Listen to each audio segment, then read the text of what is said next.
大家好，我係 Hilda，多謝你哋嚟到我呢個頻道。今日會同大家分享點樣利用植物生長燈幫助蘭花喺光照唔夠嘅情況下都可以健康生長。種蘭花最重要有足夠嘅光照。用植物燈嘅好處係佢可以提供穩定有充足嘅光，仲可以調整光嘅範圍、角度同埋強度，唔同品種嘅植物都可以照顧到。特別喺寒冷嘅冬天，佢可以幫助植物快速生長，延長生長期，令到開花嘅機會同埋頻率都會提高。點樣發揮植物燈最佳嘅效果？要揀一啲好嘅燈啦，了解佢嘅亞數同埋光譜、照射嘅時間同埋距離，了解每一株植物嘅特性，咁樣先可以幫到佢哋獲得正確嘅光照。植物燈應該點樣揀同埋安裝呢？揀一啲可以調節光照嘅植物燈。藍光幫助葉片生長，特別適合植物早期嘅階段。紅光幫助開花同埋果實嘅發育，對蘭花開花非常重要。白光提供均勻嘅光照，幫助植物進行光合作用。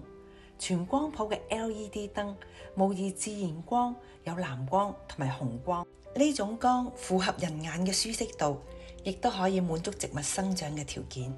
植物燈嘅亞數由20至到100，揀之前要留意屋企嘅光線強度同埋亮度、窗口嘅數量同埋方向，再根據你種植嘅面積大細，揀一啲適合嘅亞數。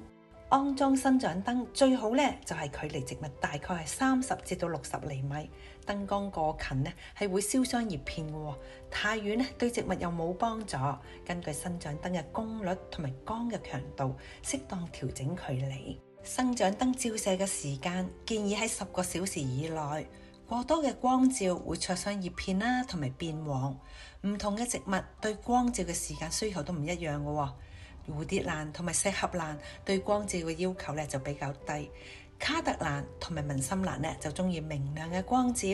要留意嘅就係同一品種嘅蘭花，佢哋對光嘅要求都可能有啲唔同，所以要多啲觀察每一株植物嘅反應，記得定期調整光源嘅位置。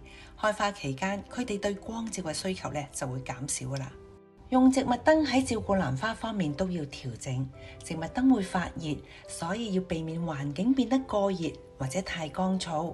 蘭花嘅新陳代謝都會加快嘅，要適當咁樣調整淋水同埋施肥嘅次數，保持溫度喺20至28度之間，濕度喺50至70之間，良好嘅通風可以減少病害嘅風險。